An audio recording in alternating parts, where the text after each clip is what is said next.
वेदास्तथा स्मृतिगिरो यमचिन्त्य शक्तिं सृष्टिस्थितिप्रलयकारणमामनन्ति तं श्यामसुन्दरमवीक्रियमात्ममूर्तिं सर्वेश्वरं प्रणतिमात्रवशं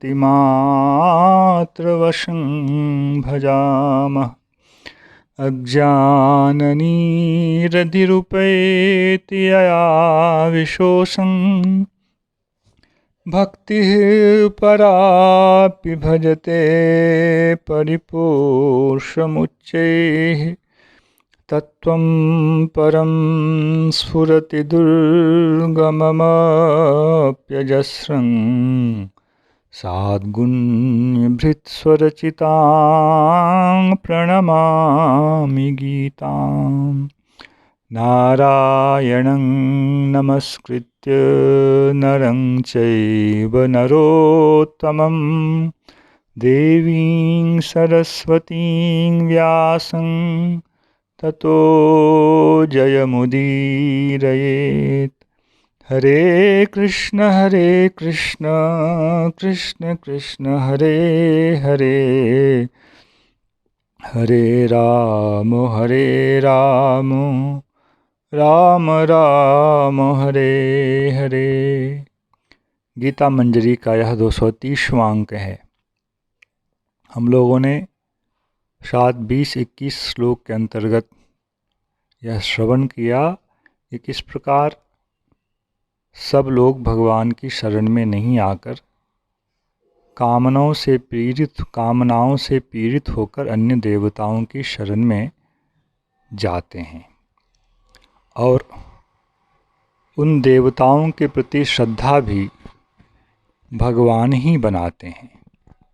अब भगवान कह रहे हैं 7:22वें श्लोक में, सतया श्रद्धया युक्तस्तस्याराधनमीहते लभते च ततः कामान् मयैव विहितान् हितान्।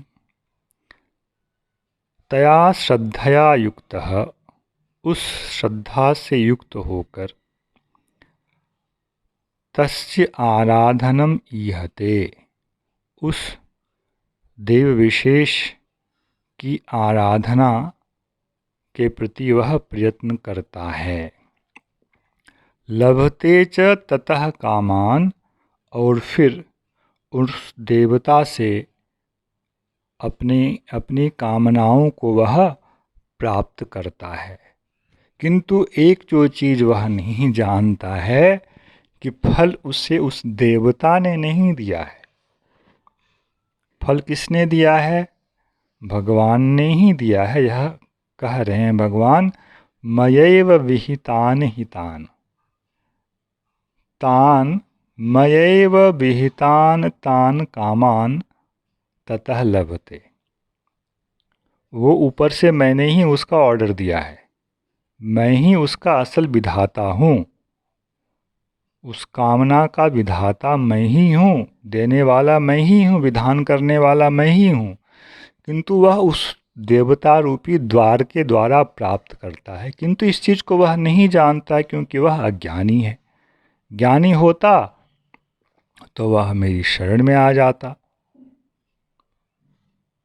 अतः अंतर कहाँ है? अपने भक्तों को भी आप ही फल दे रहे हैं, देवताओं के भक्तों को भी आप ही फल दे रहे हैं, तो फिर दोनों के फलों में अंतर नहीं होना चाहिए कि फलदाता एक ही हैं।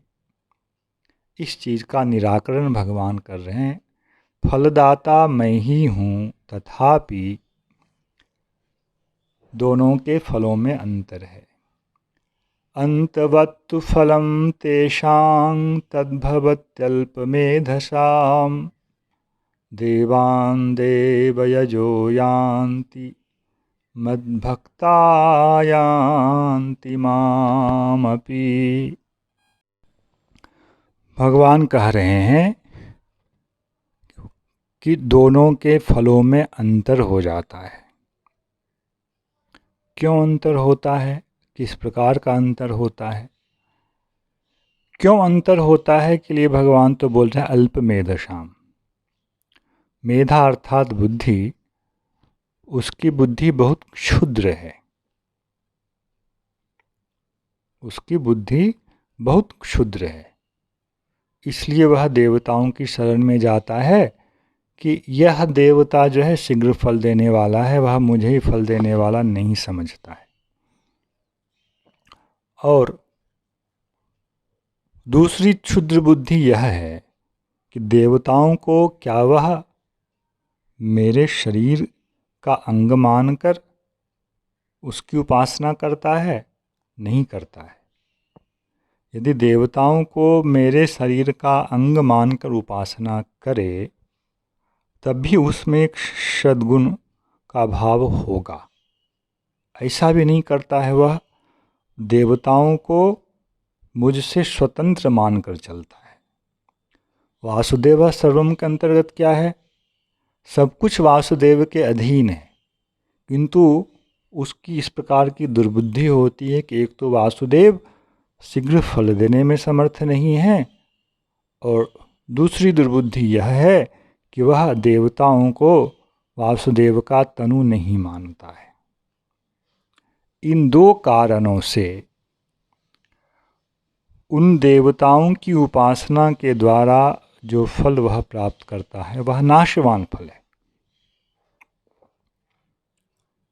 उससे उसकी प्रगति संभव नहीं है।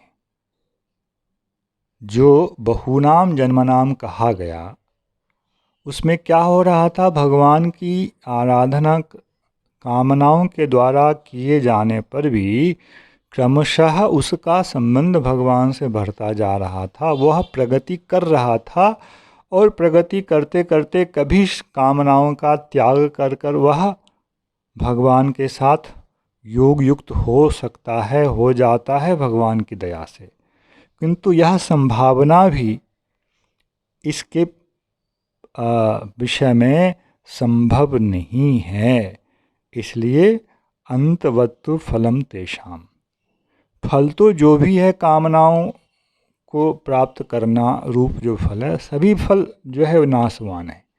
किंतु भगवान की साक्षात उपासना करने का एक जो अनश्वर फल है वह यह कि धीरे धीरे वही उपासना उसे एक एक पद आगे बढ़ाते बढ़ाते बढ़ाते वह उसे ज्ञानी होने की स्थिति तक पहुंचा देता है, जो कि इस प्रकार से देवताओं की उपासना करने वाले के पक्ष में संभव नहीं है, क्योंकि वह इन दो दोषों के साथ अपनी क्षुद्र बुद्धि के कारण देवताओं की उपासना कर रहा है।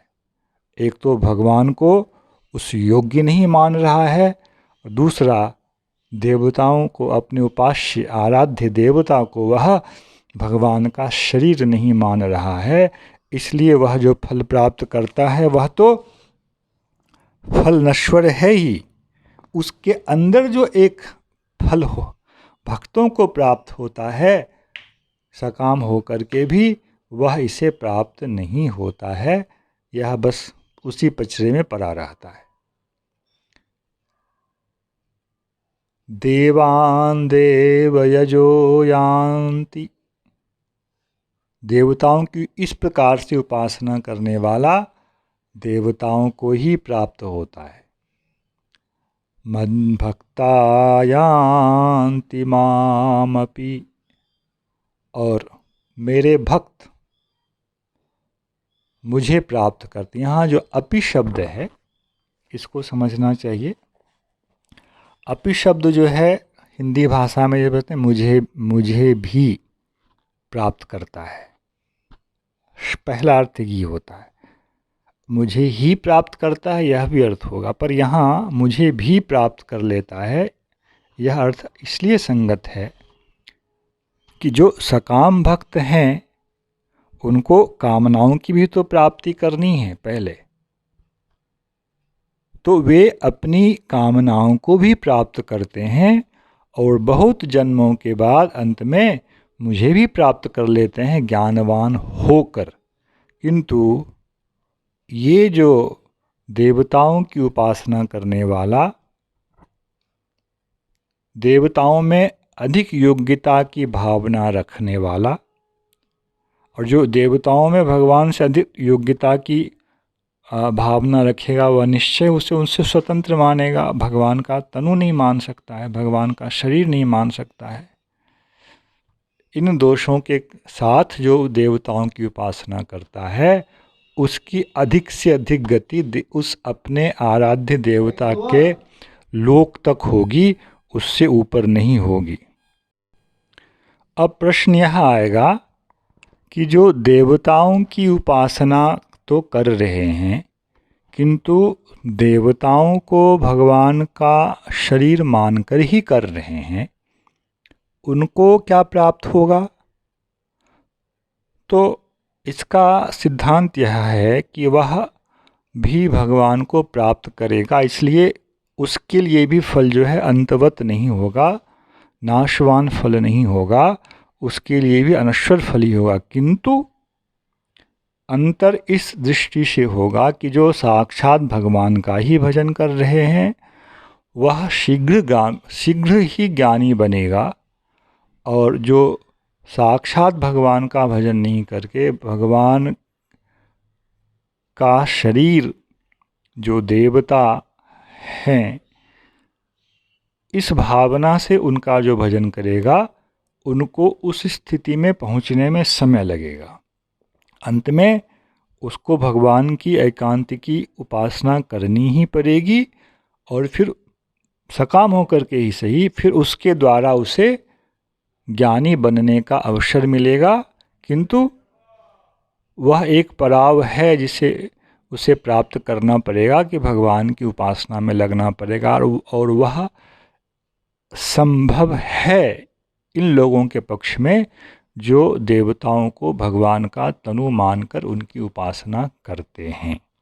अंतराल समय का अधिक होगा, किंतु उसमें एक सूत्र है जो वह धीरे धीरे भगवान की ओर खींचता चला जाएगा, क्योंकि वह मूल में भगवान को मान रहा है और भगवान के शरीर के रूप में देवता को देख रहा है। किंतु जो देवता को अधिक योग्य, उस देवता विशेष को ही अधिक योग्य मानता है, स्वतंत्र मानता है, और भगवान के तनु के रूप में उसका दर्शन नहीं करता है, वह इस पथ पर नहीं आया है। इस प्रकार का भाव रखना चाहिए। इसलिए वैदिक कर्म में भी जो देवताओं की उपासना है, वहाँ देवताओं को भगवान का अंग मान करके ही, भगवान के उस अंग में ही मैं अपनी आहुति दे रहा हूँ, अपने विषय का समर्पण कर रहा हूँ, यह भावना शास्त्र के द्वारा अनुमोदित है। भागवत में द्वितीय स्कंध के प्रथम अध्याय में एक श्लोक है, 29वां श्लोक है। उसमें इंद्रादयो बाहवाहुरुस्राः कर्णो दिशः श्रोत्रममुष्य शब्दः।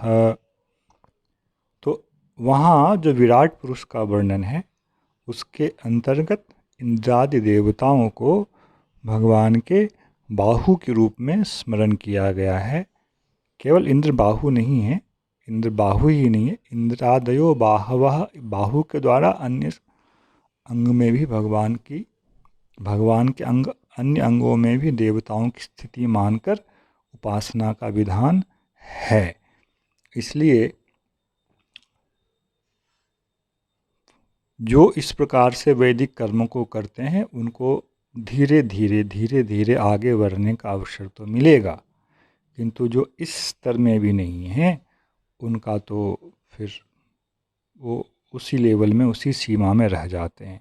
तो हमारे पास अब 4 प्रकार के अधिकारी यहाँ प्राप्त हुए, इसको समझें। पहला वह है जो देवताओं को भगवान से स्वतंत्र मानकर, स्वतंत्र फलदाता मानकर, अधिक योग्य मानकर उस देवता विशेष की आराधना में संलग्न है। उसे फल तो भगवान से ही प्राप्त होता है, किंतु उसे केवल नश्वर पदार्थ का ही फल प्राप्त होता है। नश्वर स्थिति की ही प्राप्ति होती है, उसमें आगे बढ़ने की संभावना नहीं है। द्वितीय स्तर के अधिकारी वे हुए, उपासक वे हुए जो देवताओं को भगवान का अंग मानकर, भगवान के शरीर का अंग विशेष मानकर, तत्स्थानीय मानकर उनकी उपासना करते हैं।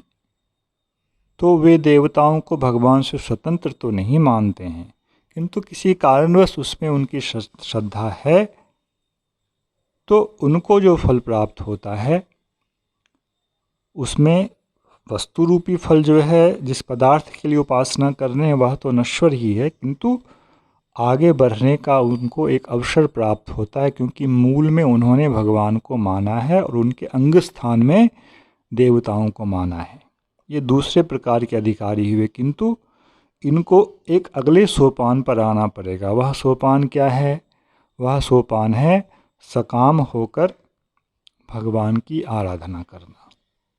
देवताओं की आराधना छोड़ करके फिर वह सकाम होकर के ही भगवान की आराधना करेगा। यह तृतीय प्रकार का अधिकारी हुआ। ऐसे अधिकारी को भगवान ने उदार कहा।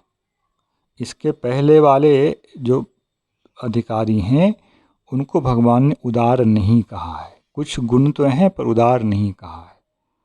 और इनमें भी जिसको यह ज्ञान हो जाता है वासुदेवः सर्वम, तो मुझे वासुदेव से ही युक्त होना है, ना कि अपनी कामनाओं से के लिए प्राप्य जो फल है उससे युक्त होना है। तो फिर सकाम भाव को छोड़कर वह भगवान को ही अपनी अंतिम गति मानकर उनकी उपासना में लग जाता है। वह ज्ञानी है और वह भगवान को सबसे अधिक प्रिय है। प्रियो ही ज्ञानिनोत्यर्थम अहम सच मम प्रिय। उसके लिए मैं प्रिय हूँ, मेरे लिए वह प्रिय है। फिर उसमें क्या है? क्योंकि वह नित्य युक्त है और एकांतिक भक्ति से युक्त है। पहले के भक्त जो थे एकांतिक भक्त नहीं थे, क्योंकि उनको भगवान ही नहीं चाहिए। भगवान ही उनकी उपासना का अंत नहीं है, फल नहीं है। उनकी उपासना का फल कुछ और होता है, इसलिए वे एकांतिक नहीं होते हैं। इसलिए भगवान ने उनको अत्यंत प्रिय नहीं कहा। जय श्री कृष्ण। हरे कृष्ण कृष्ण कृष्ण हरे हरे, हरे राम राम राम हरे हरे।